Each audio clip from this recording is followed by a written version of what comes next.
Good morning, good morning, good morning, everyone. Good morning. Thank you for joining us today. This is another show. This is another day. This is another opportunity to have a great time with you.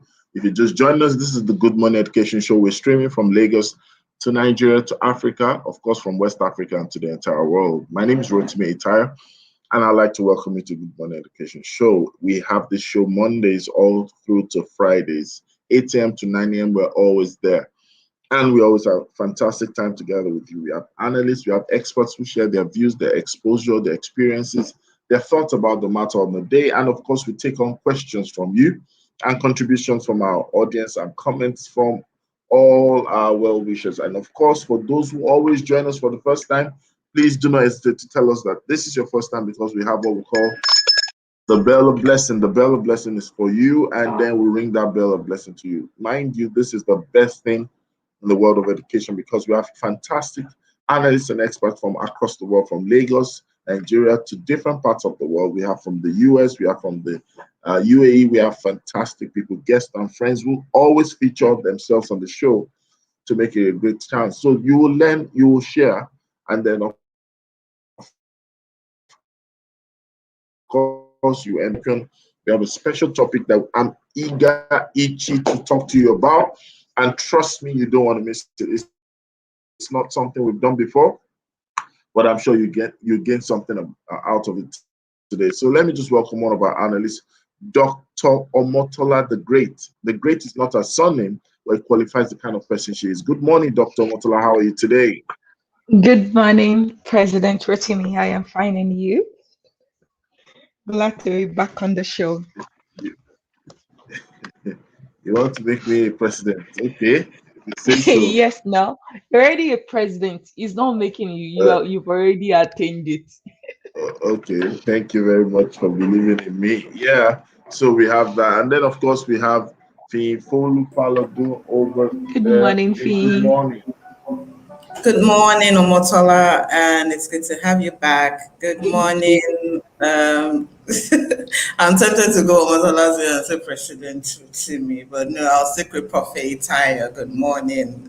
And good morning to every one of our tribe members out there. You're welcome to another day and another edition. Fantastic. And you know how we do it on the show. It's going to be a great time on the show. We're going to be having a great opportunity to learn and share and ultimately, get to grow together.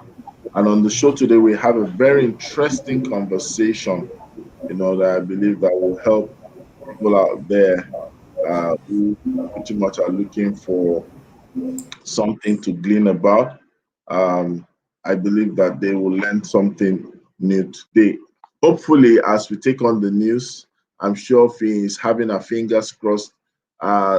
She doesn't plan to look for a a particular news on Jump because Fee is one of those people that I believe is tired of hearing Jam this, Jam that. Am I I am. correct? I am tired of jam. If there's any news on jam, it's just jump and pass for me.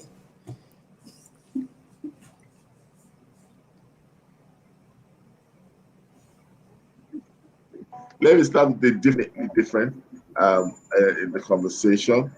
And yes, so young Nigerian girl uh, or young Nigerian lady gives shoes to poor 7-year-old boy who wore nylon tied sandals to school. Wow. Okay. This is one of those times when we're reminded of our humanity and of the truth that we are inherently good people. Um, Situations might have cost over time to make us turn out like, oh, we really do not care about each other and all of that. But the truth of it is that we are inherently good people. And this young lady, who is said to be an educator also, will not know the extent to which what she has done has impacted that young boy's life. There are so many Nigerian children going to school without shoes at all. Some of them don't even have uniforms, or the uniforms they're wearing are tattered, are torn, are worn. Some of them are so big because they're wearing hand-me-downs or something that was just picked up on a pile or something. So what she has done just shows that we really are inherently good people, and that it doesn't take much to touch a life. I don't know how much the pair of sandals cost, but I'm sure it's not something very much, and that has gone a long way to impact the life of that boy. I can almost be certain that there is no time as he grows older that he talks about the story of his life that she won't feature in it. So we just need to keep our eyes open, look around us. There are needs that we can meet. There are gaps that we can fill, and that will not tear our pockets, but will just make life better for somebody else. I mean, this lady should be celebrated, not because of the money she spent, but because of the heart that is behind the money that was spent. Thank you. Dr. Motala, any comments on that? Yes, I think it just shows like what I've always believed, that leadership is not the position you hold, but the difference you make wherever you find yourself at whatever level.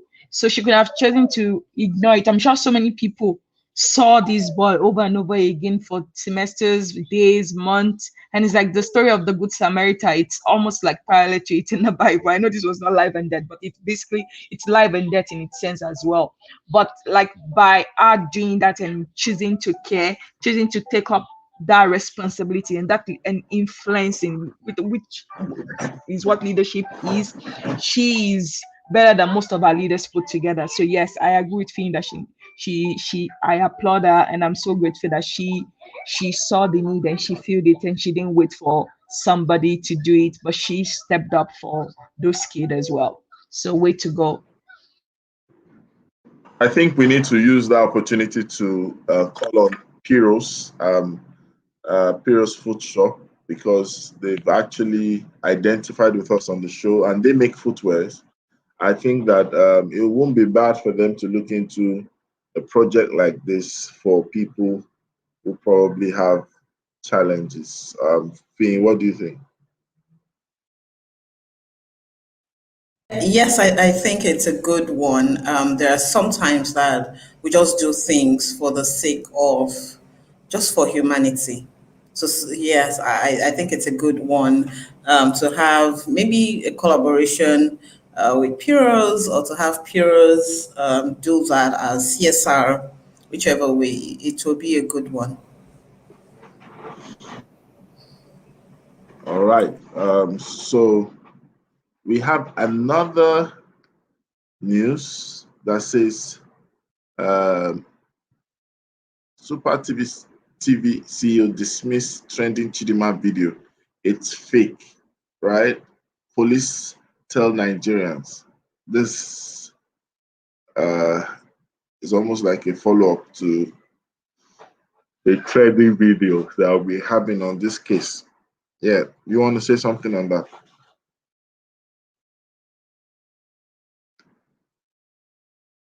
Okay, so this is one of those news items too that it's one of those news items that I will really just jump and pass, because from the beginning, listening to the confession that was made at the police station, there were quite a number of holes in it for me.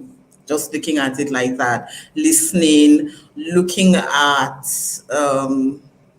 her disposition while she talked, looking at, well, I really cannot shy away from looking at the way people say things, because, well, I'm a psychologist, so I tend to notice stuff like that.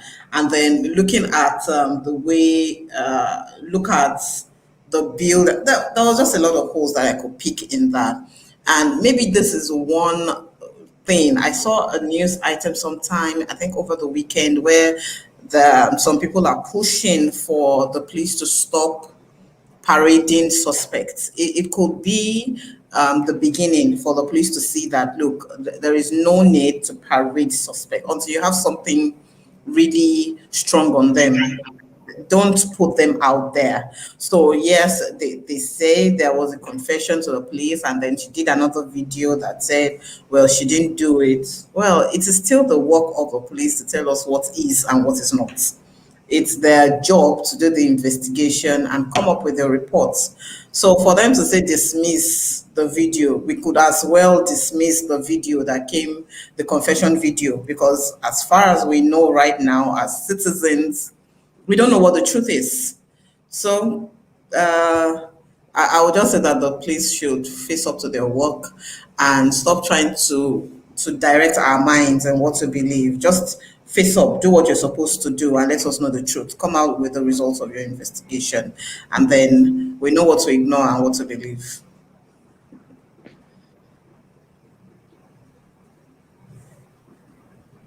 Well,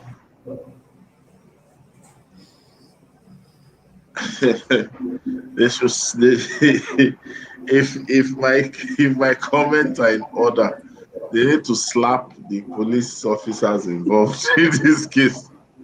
They need to slap as in, when you say reset button, and the reason because we are not fools. There are already issues with you, showing people's faces and then taking testimonial videos, and then all of a sudden retracting with another one coming out, and they are now confirming that no, she never said that she met the guy there, blah blah blah. The guy is dead, sorry to say, but it is what it is. Dr. Murtala, I'm sure she might have a doctoral approach to dissecting this abysmal communication lacuna. Well, like, I'm just like shook. I'm not even going to say shocked. Like, it's shook, that is the word. If that's the right, like, whatever to use, is like, I think, like, yes, I agree with what we said, that they should never have paraded in the first place, and like until they come to like this is just like our police system. The way they do things needs to be reinvented all over again. They are like unconscious competent or incompetent. That's what, like, they're not even competent yet, like unconscious incompetent. That's what they are. And I think that they really need to, like, look at the structure of, like, from when they arrest somebody or suspect somebody to when they actually confirm the truth, and what the investigation look like, and not just ASA and things like that. And so I think that there needs to be a better structure of things. And yes, the parading is not needed. Like, honestly, it's just like adding like salt into something that, or more fire into something that is already that's already on fire already. So I believe that it's yes, he said, she said, basically, and that should not be the case, like with the law, with the police. Like, we should know that, okay, their word is their bound, and if they say this, but they cannot be trusted. That's basically what they showed by these he said, she said kind of things. Like, they cannot be trusted, and they don't know what they are doing. So hopefully they'll figure out their what is going on, and hopefully we'll get better system and structure in place in the police system. And when it comes to working with suspects and identifying who did it or who did not do it. Well, such a sad situation, because honestly, I don't know. Let's move to something else. Let's move to something else.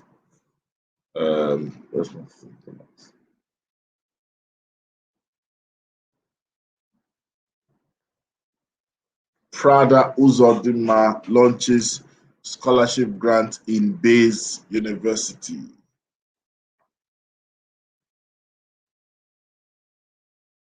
Fame. So where is Bayes University? That's what I was first trying to find out, to know where I am coming from. Because it's definitely not in your hometown. It's definitely not It's in the Abuja. Motor Triangle. Abuja. It's definitely not beside OAU. It's in Abuja. We are covered. OAU is covered already. If other schools need grants, OAU will give grants. So we're covered. My hometown is also covered. That's not even up for discussion.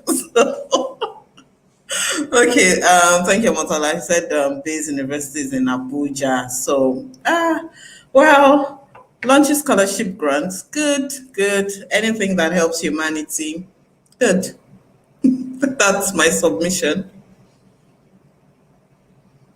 My own Motor, is, yes, I have a lot of questions because honestly, they didn't really say a lot in it. They just like, I think it's more of like a bragging post than anything else, in my own opinion. Yes, it's wonderful that she's taking the initiative to want to give to law students, but like, yeah, and I guess we talked about this like some weeks ago. Maybe she listened or she had it, or the spirit led her to the like alums have to should give back to their university. So I guess she's making that first step to do that. But the only thing that I have is like they didn't even talk about the criteria or like what the scholarship will cover or how many students can apply for it each year and what does that look like. But I really applaud her for stepping out and saying that as part of her corporate social responsibility, from I guess business or whatever, that she's giving back to alma mater, and she's willing to invest in the next generation of law students or students that are going to go through that. So overall, I'll say great job, but please next time, like, let us know exactly what it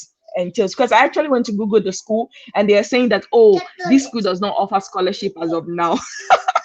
So maybe they will update that, because the university currently has no scholarship opportunity for students. So hopefully they will update it by next week or some other time. So I hope that money does not go into not doing what it should not do, and it actually goes to the students. So I hope they, like Finn and the rest of the analysts said the last time we talked about this issue of scholarship, that they really set up the process and they let the students or potential people that will benefit know exactly how much is available each year and how much they can go for, and definitely create like a structure and a system that actually serves, not that they lift up the hope, then dash it and say, sorry, we don't have money or something like that. So I hope that does not happen.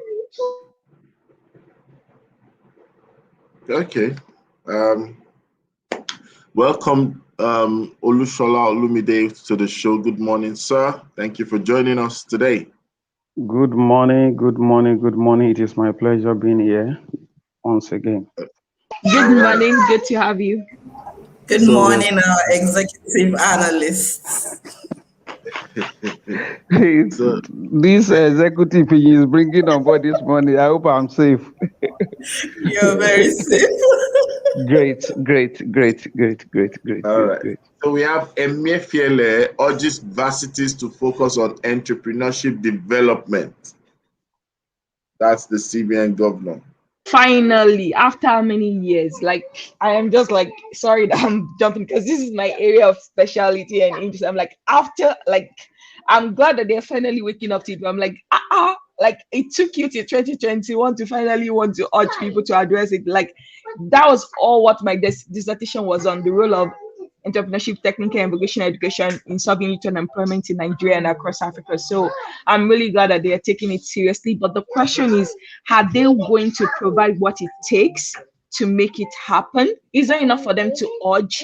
They must put their money where their mouth is, and that's what I'm not seeing. Is like, are they willing? Is there enough to have conference but are they willing to put their money where their mouth is? And so my goal is that hopefully their planning in partnering with tertiary institutions will include actually investing in terms of time, money, mentorship, and providing the tools and equipment to actually make those entrepreneurship things work. Because it cannot be the same thing that happens in a science lab where they'll say that imagine dissecting a frog. You cannot do that with that as well. So I'm hoping that they are not just going, they are going to back their talk with action, and they are going to invest in money and in time and in mentorship in making it a possibility. But I'll say yes, way to go for them. But honestly, like, it's a little bit too late. But I'm glad that at least there is hope. Okay, let's hear from Olushola Olumide. What's your take on that? Yes, like Omotola has said, is a way to go. However, when it comes to the issue of infrastructure, we have a long way to go. Like I know an institution in Nigeria as we speak, a public university that runs entrepreneurship. Apart from every student going through entrepreneurship as a course in 300 level, there is a stream. They have two streams of admission, stream 1, stream 2. The people in stream 2 will offer entrepreneurship depending on what you want, either leather making, fashion designing, soap making, farming, and there is a lab. So you go through it from 100 level to 400 level, and you'll be certificated at the end of the day. In fact, what they do is to engage professionals from outside, apart from the lecturer that will take the normal courses. Professional in each field will come on board to train those students. Fine. As good as that may sound, there are still some other things missing. It's not just learning the skill of how to sew. There are other aspects of business, which to me, I think is not yet on board. Yes, writing proposal, pitching, doing your bank, whatever, how to bid for a project and stuff like that are not included. Just go and learn how to sew, and at the end of the day, you are out. Which I think in the 21st century, entrepreneurship is not just limited to having that skill. There are other aspects of business because you've got to monetize whatever you've learned at the end of the day. I think it's a good way to go. Thank you very much. Because it's important that maybe another day we'll spend time on that. It's important for us to understand when we say focus on entrepreneurship development. A lot of people might miss the point and begin to teach entrepreneurship or offer entrepreneurship courses. And it's not the same thing. Entrepreneurship development is entrepreneurship development, meaning that we must begin to find a way to enable university students, right, to enable them to get to, almost experience industry, so the opportunity for industrial attachment, internship, volunteering, without necessarily even saying you want to teach entrepreneurship. There are many things that can be explored. The adjustment in the calendar, the academic semester, the infusion of a lot of things.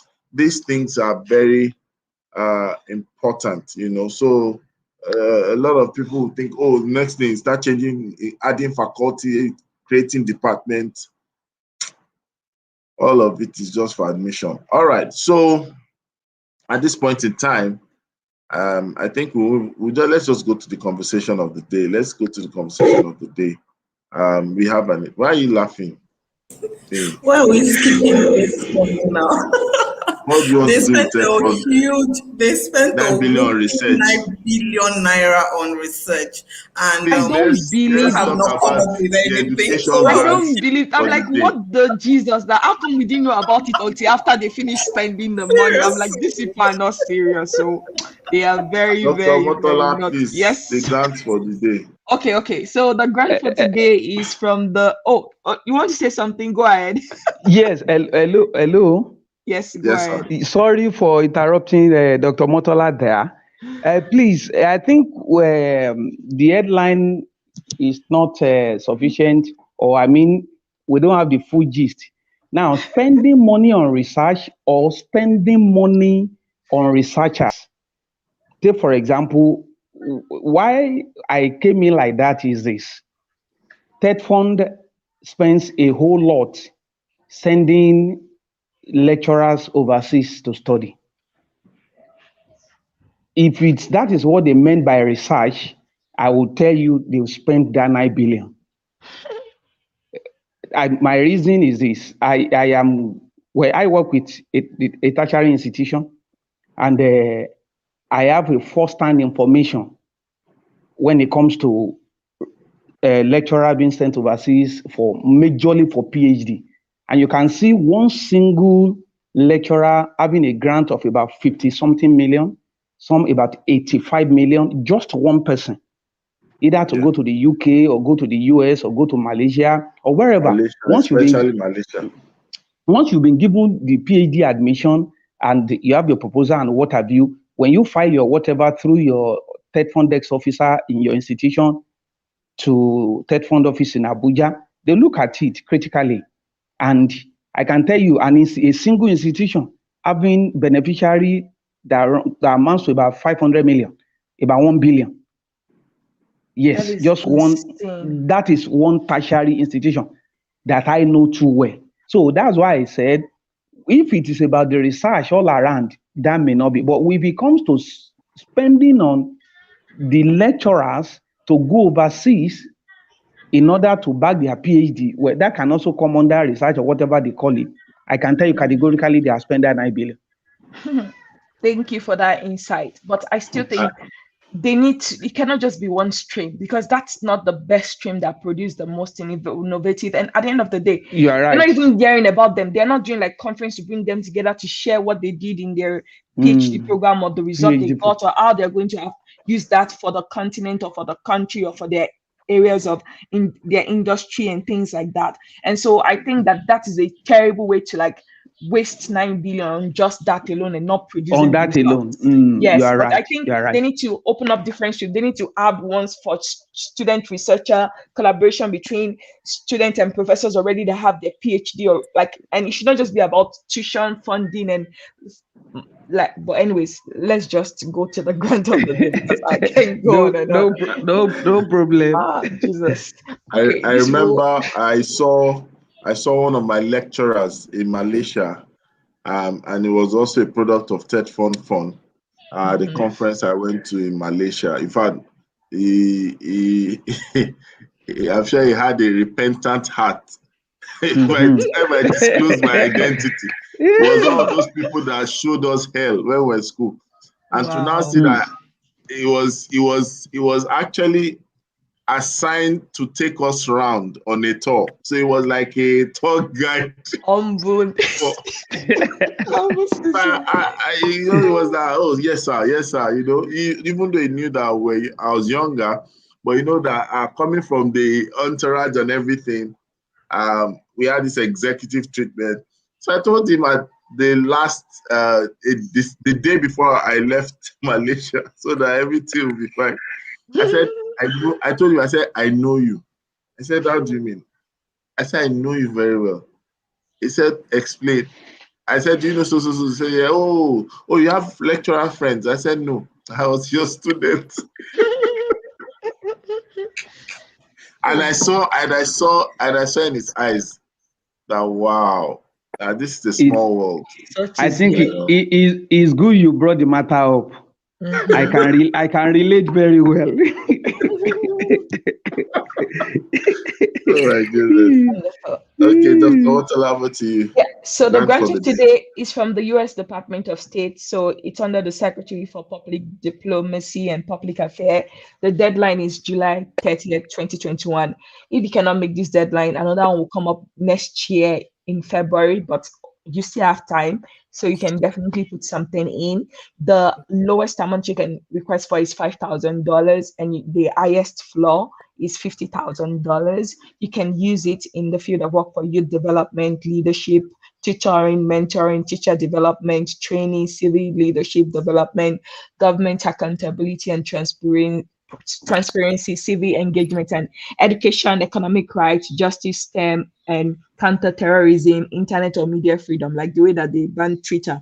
I don't even know how the story has ended. But anyways, if you're passionate about that, you can apply for this grant for that. Violence prevention, whether it's domestic violence, intimate partner violence, community and public safety and interfaith cooperation. The one thing you should know about this grant is that it's not enough for you to just, and this is focused on like the northern part. So if you're in Abuja, this would be like a really good one. All your project has to take place in like northern states like Abuja and the rest of them. So just a note for that. But the one in February, I think, is anywhere in Nigeria. But for this one, since that one has passed, is for those in the northern and Abuja kind of area.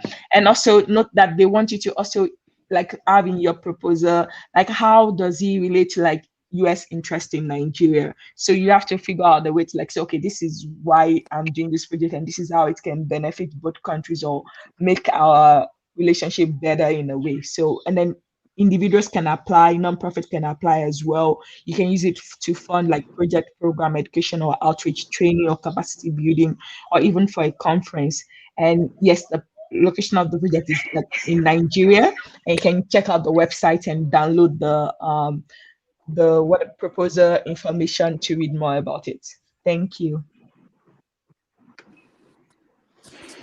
All right. So while you were doing that, we have Titi. Titi joined us in the building. Titi, good morning. Good morning. Good morning, everyone. Dr. Tara, Fee, Eben with the blank circle, but Eben, good to see you. No, Eben is not here. This is Olushola Olumide. It's not Eben. Oh, are you serious? Olushol, our wonderful tribesman. Hey, you should have put picture and face now. Let's put a face to it. Okay, no problem. I will do that. Good morning. Good morning. Oh, this is awesome. Yes, this is awesome. Welcome to the Good Morning yes, ma'am. Education Show. Good morning. Good morning. Good morning. Good morning.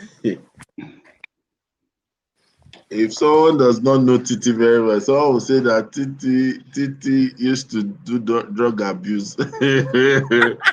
Yeah, she says good morning sometimes. Yeah.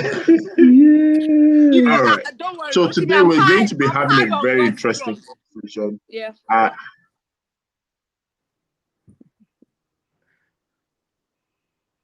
Yesterday, so let's stay clear of these sipping things. All right. So we're talking about what's your problem. That's the conversation for the day. And I know that a lot of times when we hear the word problem, so many people cringe. It sometimes doesn't look like something people want to gravitate towards. But really, there's a time that we all need to accept the problems that we own. In fact, I think one of the best things that Nigeria has done to us, or that we are able to inherit in Nigeria, is not the natural resources, but the problem resources. So I want us to take a look at it, because it's easy for me to say, Finn, what's the solution you are bringing to humanity? What's the solution you have? And it sounds nice, but sometimes a lot of people don't tend to do something with the word solution. So I'd rather say, what's your problem, from the angle of what problem have you owned, so that's the same thing that you are bringing solutions for. So when we are now accepting to be problem focused in the bid of,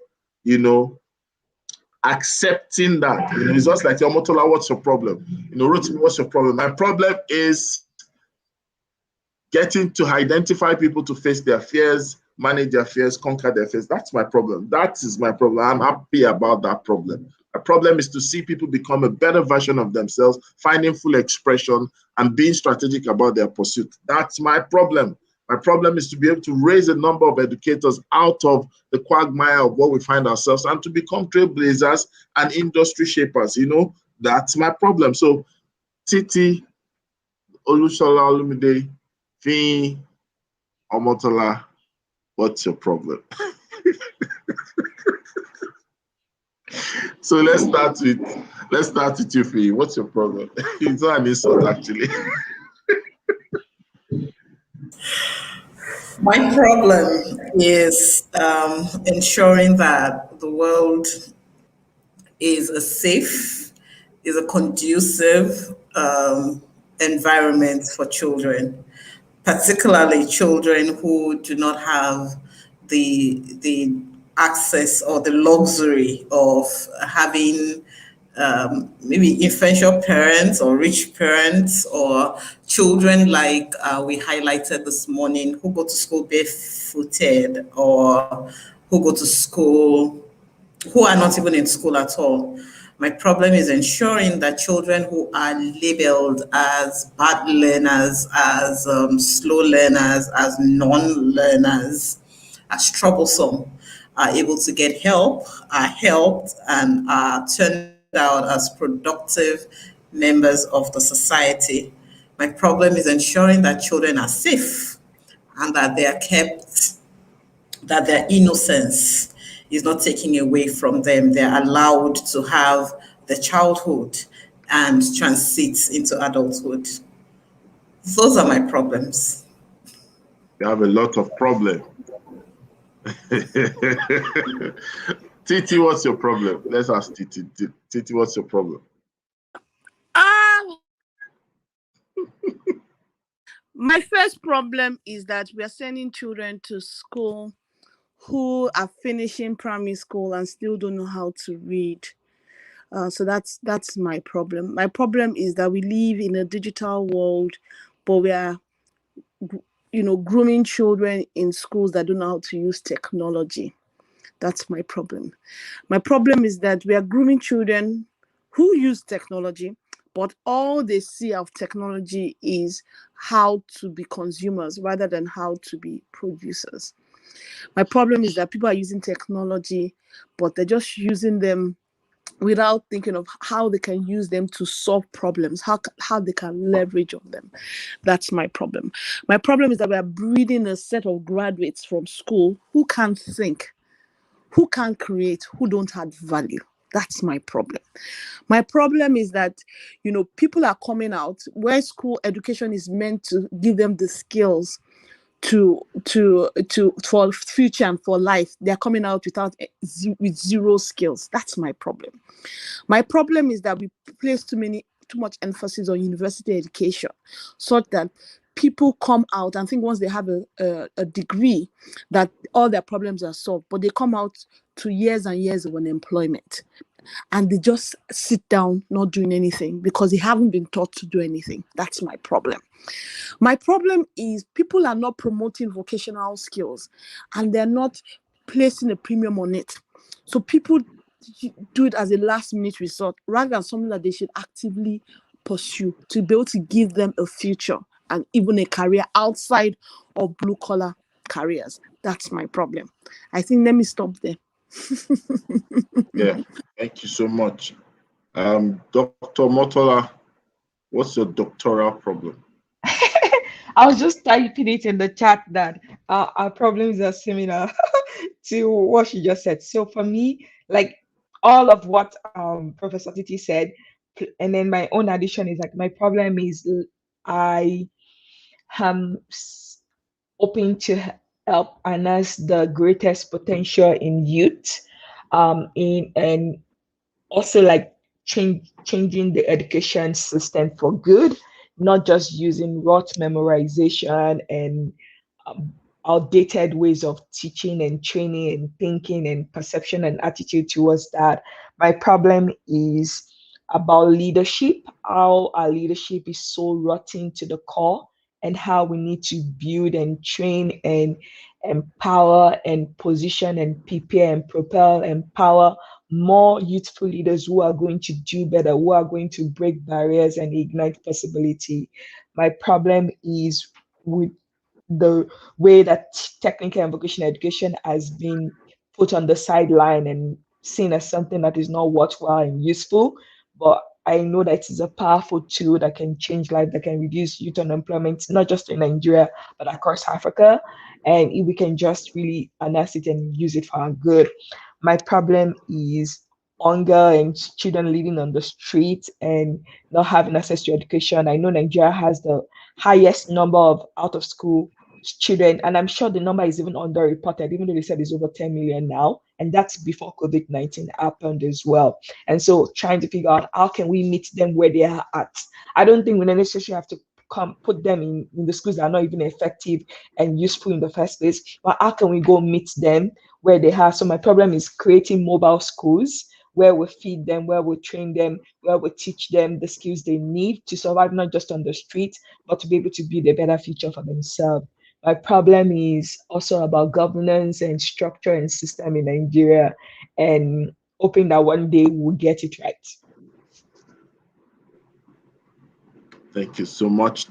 And let's get to Olusola Olumide. Oh, thank you. I think I've listened to great submissions here this morning. Before I begin to itemize my problem, while the analysts were talking, I was reflecting on that same topic. What is your problem? And I discovered that, like Rotimi said, we've been construed that question for long. I was thinking, that means that my problem is actually my concern. And I discovered that it is that same problem that has driven everyone who has spoken here this morning to the place of their passion. So, in the real sense of it, it is a problem. For me, my problem borders more on behavioral control, juvenile delinquency, and maybe because of the kind of background I had as a person, I have realized that it is truly a problem when something keeps driving you, when you don't even have $1 in your pocket and you are ready to sacrifice even your sweat. It is really a problem. I give you a short story, then I will stop. I've been doing things with young people, but I didn't really understand the magnitude of the problem until I met a young man, a teenager, in the year 2014. He had 321 in JAMB. And at the end of 100 level, he was on a CGPA of 4.89 and on 4 scholarships. Just because of a little misunderstanding between him and his father, he didn't go to class for the next 3 semesters. That problem really drove me to really narrow down what I wanted to spend my life on. So I work more with the issue of emotional intelligence, and I think we've just been out of COVID. Beyond vaccination, doing tests is the problem of the mental health of individual. Adding to the injury lately now is the result that came out of JAMB. And my interaction with few parents, one was telling me I had to go and be checking my boy intermittently in the night because the boy was just down. Another one says, see, I had to remove hypo from the house. So that means this issue of mental health is my own problem. And that if you can get it right, how can young people, especially, bounce back from setbacks, from odds, especially in an environment like Rotimi spoke about meeting a lecturer he knew many years ago. And imagine a lecturer entering your class and tell you, see, A is for God, B is for me. Another professor comes in and tells you that for the next 30 minutes, you don't even know what to write in the exam. We have been product of this system. And I discovered that the more sophisticated each succeeding generation is, the less resilient is the each succeeding generation.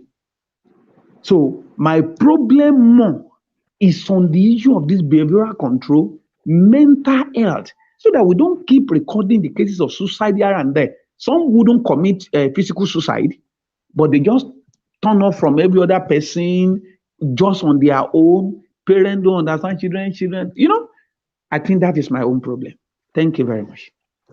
Wow, that's a very powerful feedback, because really on Saturday I was informed about a friend who also had a situation with the niece or nephew who wanted to commit suicide, and because the frustration was so much, I think the person was also trying to travel out, had done a lot of things. So many things have happened. So it's like things were piling up, and then to now probably get to find out whether the travel plans was not working out as planned, and all resources had been expended. So I was just calling to find out about something, and then I just told that so person had this emergency with the niece or nephew who tried to take the life, because it was more or less like that was like, okay, this is the last way out, and then that option now looks like it's not going to work. So it's just like what's left, and I like the fact that we all, without anybody being prepped or specially prepared for this, we all got to see that it is not what's the problem, it is what our problem. And the moment we begin to own problems, the easier we find expressions to solutions to such problems. And And I would like to use this opportunity to quickly ask this question, right? How can we paint a picture in the mind, especially for those of us within the learning space, the educators, the professionals, people doing something? And this is not just for educators, it's for everyone actually. How can we paint that picture in their mind where they begin to seek to call the things they so need or so have as concerns as problems and embrace those problems? You know, I like to ask Titi, Titi, how do we make this problem thing as attractive as Oh, I think the first thing I can easily say is really more of, I don't know whether the word is education or storytelling, because I like what Olumide said, is that in the end, you can see that what bothers each of us is different.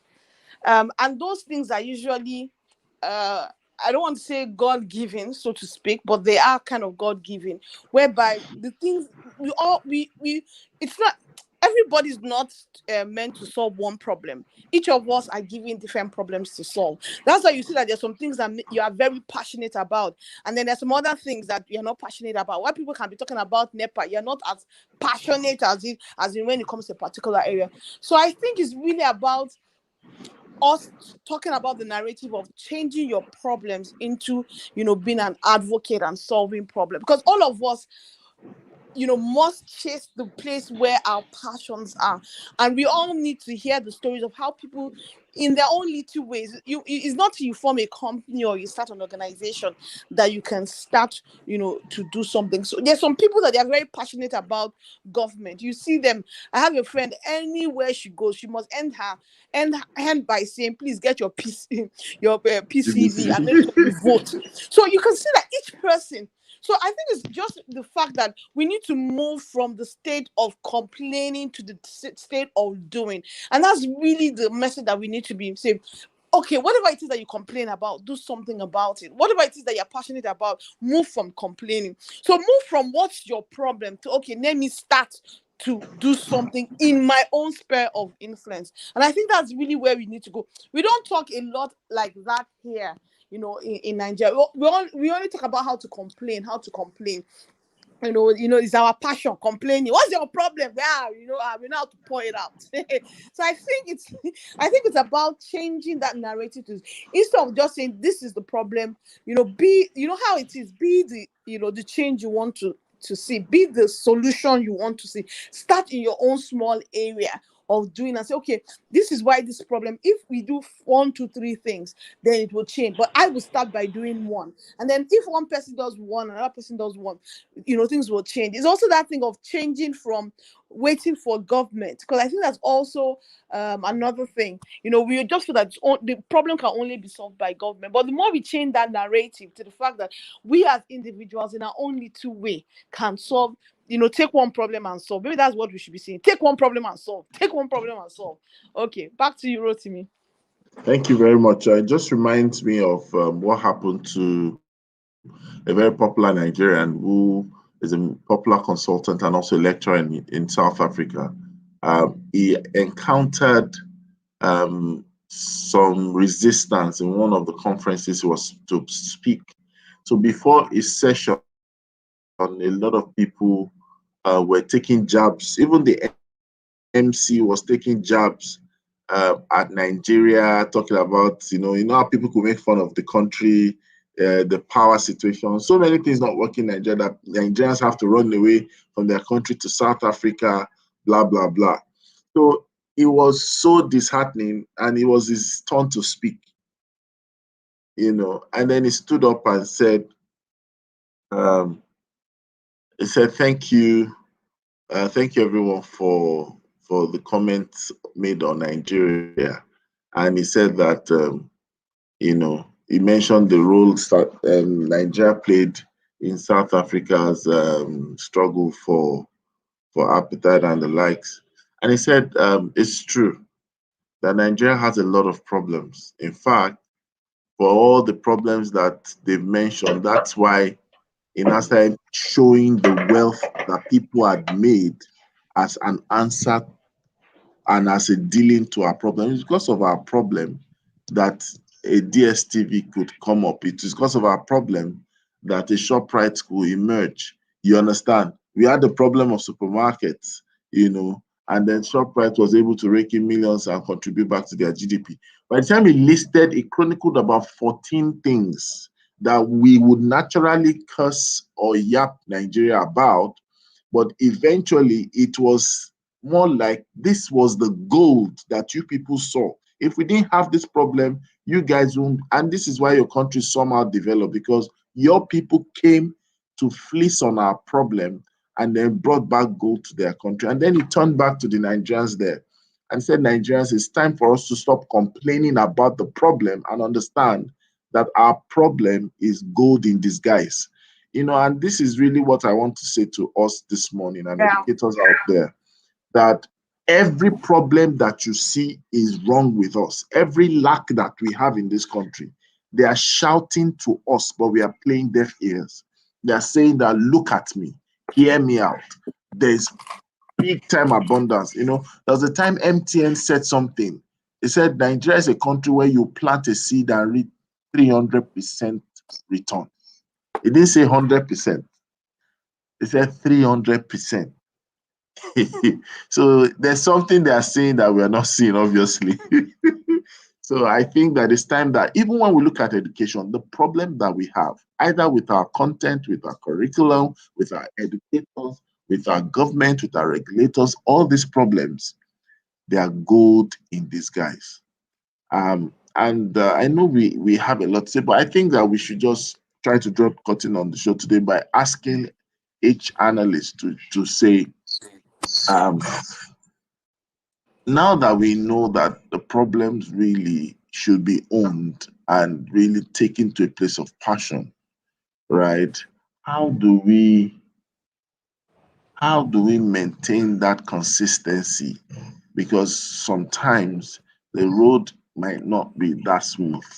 How do we maintain consistency as we take our problem, up?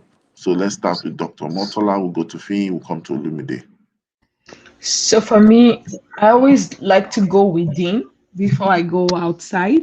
And so what I draw upon is I identify people in history that inspires me or that make me want to do better.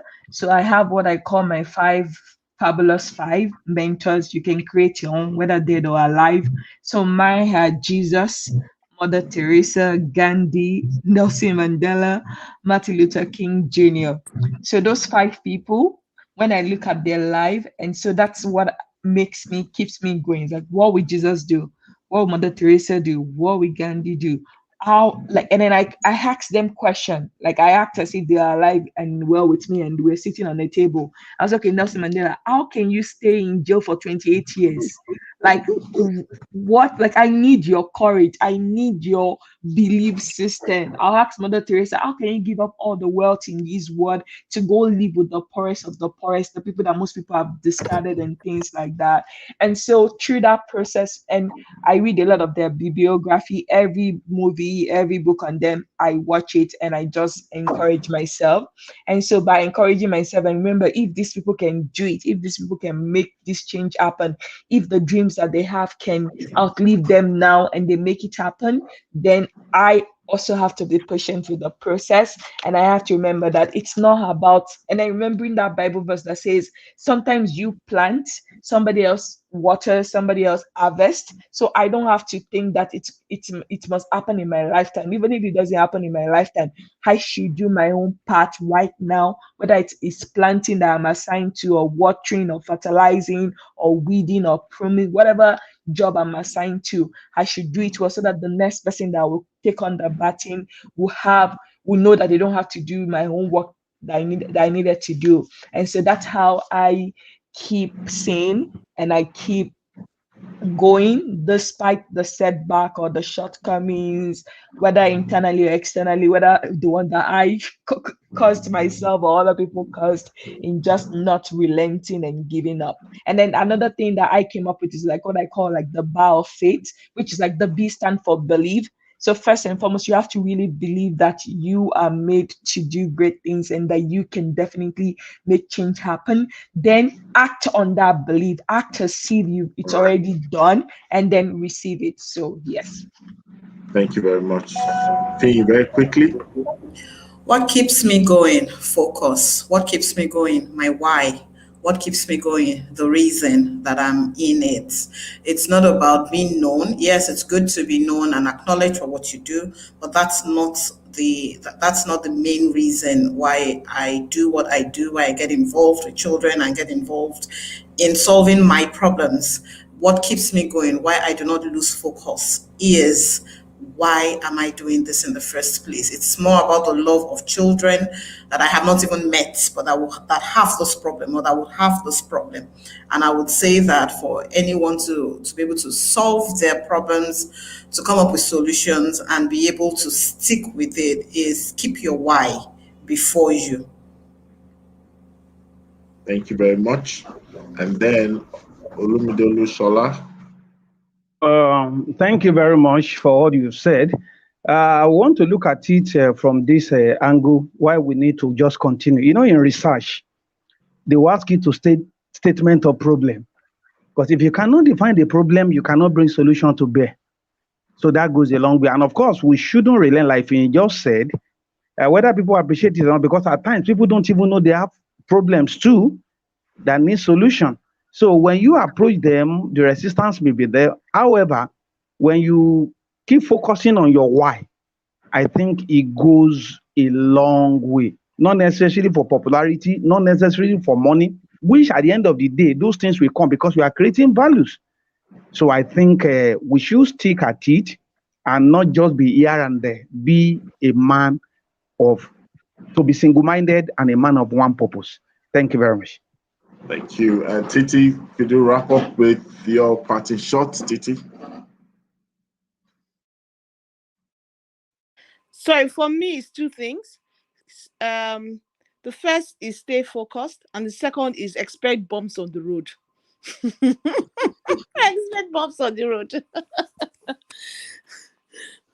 All right. So before we end, I just want to show, because this week we're going to spend some time. This weekend, myself and Dr. Motola the Great, we're going to spend some time to take some people on the journey of grand development. So I just want to share with you, just in like 10, 20 seconds, a reminder on that.